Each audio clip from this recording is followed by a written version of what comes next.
Retro gaming, having over 5,000 games through HDMI that you can hook up to any TV. You don't even need a computer. All you need is this device here.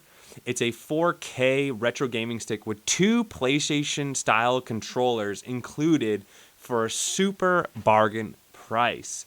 Now, these things do get, a lot of people are like, oh, they're junk, they're crappy, they lag. But I gotta say, PlayStation 1 and under, and I'm talking MAME games, lots of arcades, Super Nintendo, Sega Genesis, and then some PS1 games, Game Boy Advance as well, and Game Boy Color, Pokemon games. These are all going to run just great on a machine like this, and it gives you everything you need, except it doesn't give you a power brick, but a lot of you have those hanging around, especially if you have an old cell phone charger somewhere, and it just works. But in this video, we'll be checking out this one. It's from J Monchin. They gave me a bunch of really budget retro gaming stuff, and this is a 4K little retro gaming HDMI device. And what's kind of cool about it is that it's super plug and play. And then on top of it, you can actually change these little video filters that you'll see later where you can add scan lines onto your things. You can also save your games and load them anytime you want. So while this is like a really kind of a cheaper version of you can get much nicer retro gaming emulator experiences and consoles out there, what this does is it gives you a really budget version of it. And I have to say, for the price, it's actually not too bad. But if you have a little bit more money, you can absolutely upgrade, and I've gone over many of those devices. But without further ado, let's check out this one because it is budget friendly. The Game Stick Pro. It's got a little HDMI port, but like if it's on this monitor, you kind of need, it comes with this little adapter, which is actually pretty good because otherwise you couldn't fit it like back there where I have it. I have the dongle for the controllers. You get 2 controllers here. It does come with the power cable, but it does not come with the brick. I'm using an old Jawbone brick. I would imagine like a 5 volt or so, like an old charger should work just fine. I actually already know that this one works. And why are the crescent rolls out here? Well, there's so much hate on these things. I already know that it's going to be slow, but it will play quite a few games. And so while the crescent roll is not a croissant, it's trying to be a croissant. Does it still, give you the satiation that you're looking for in a pastry? Does it still smell amazing? Does it still get your hunger? Also, it's super newbie friendly, right? You just crack it open, you put them in a pan. Anybody could do it. How is that any different from this? Is there better croissants out there? Emulation builds, things like that? Abso-freaking-lutely.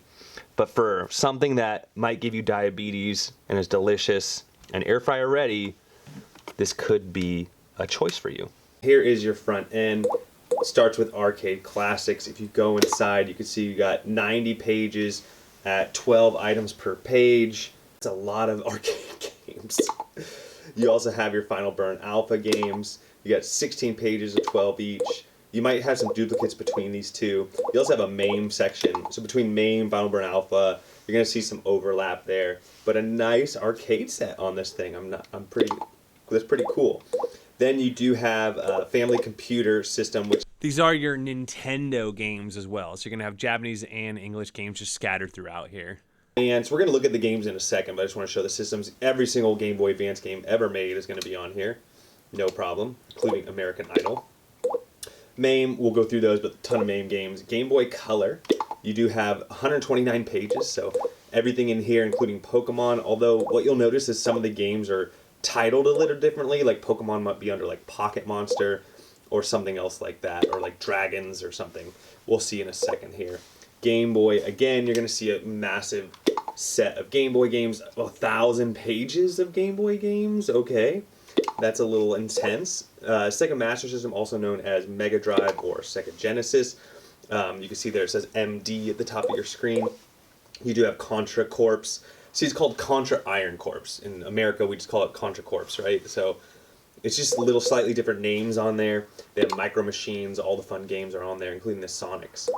Super Nintendo, again, all the games, but under different names. Like you do have F-Zero, which is the correct name. Super Punch-Out is the correct name. But as you go through, you'll see some weird names. But it is the underlying ROM, and it is usually in English, actually. I was quite surprised at that. Moving along, Super Graphics. You have 8 pages of Super Graphics games. Game Gear, you got 8 pages. PlayStation, you got only 3 pages. So I can just show you these PlayStation games while we're here. You have these 12. Next page, you have these 12. And on the third page, you have these 12. Don't expect crazy performance. You're going to get some lag like in Bloody Roar 2 and Crash Bandicoot 2. You know, I wouldn't be buying this thing for maximum PlayStation performance. Neo Geo Pocket, Wonder Swan Color, and then PC Engine, 32 pages. So I don't want to go through every single arcade game. It's got a ton though. I'm just kind of going left to right here, so you can see some of them. Street Fighter.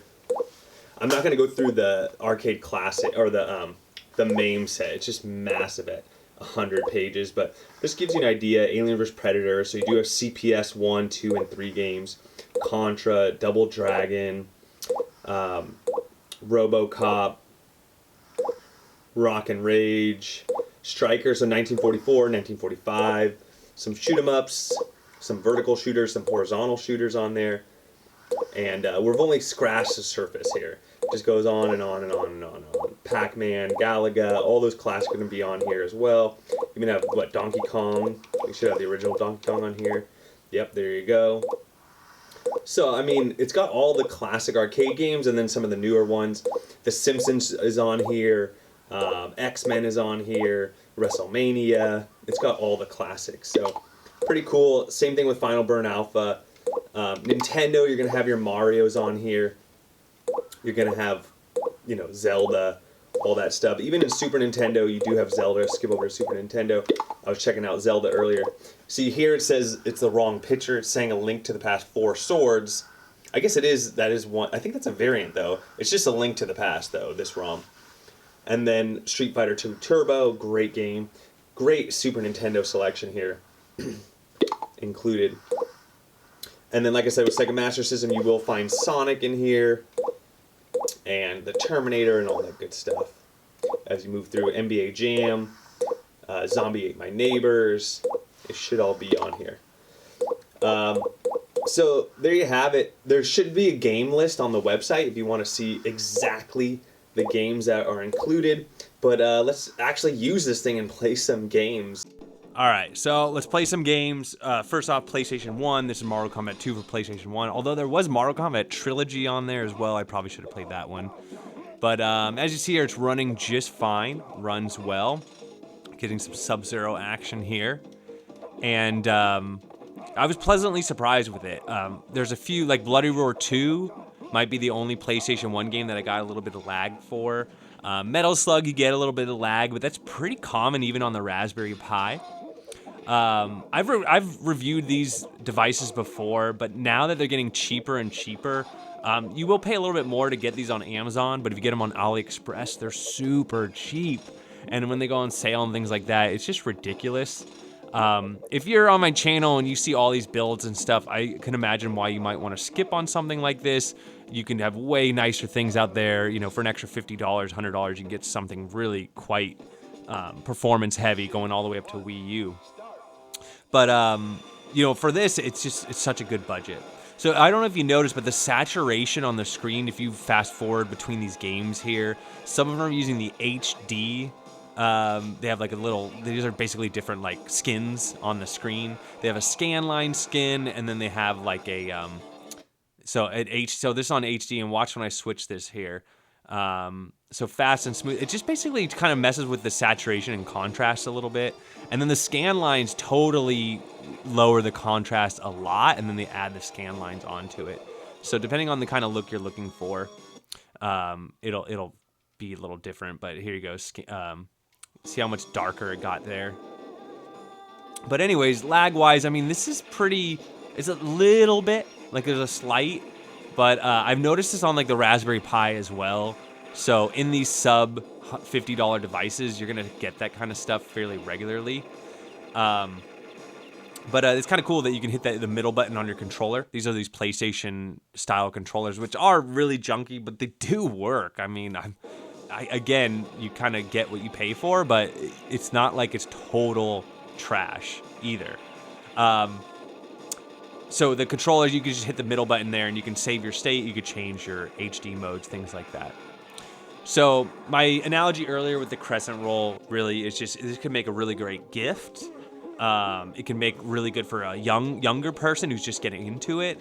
I can see a lot of applications for this. One of the number one comments I get on this on my different videos is like when I do those gaming hard drives, everyone's like, "Oh, can I just plug it into my TV?"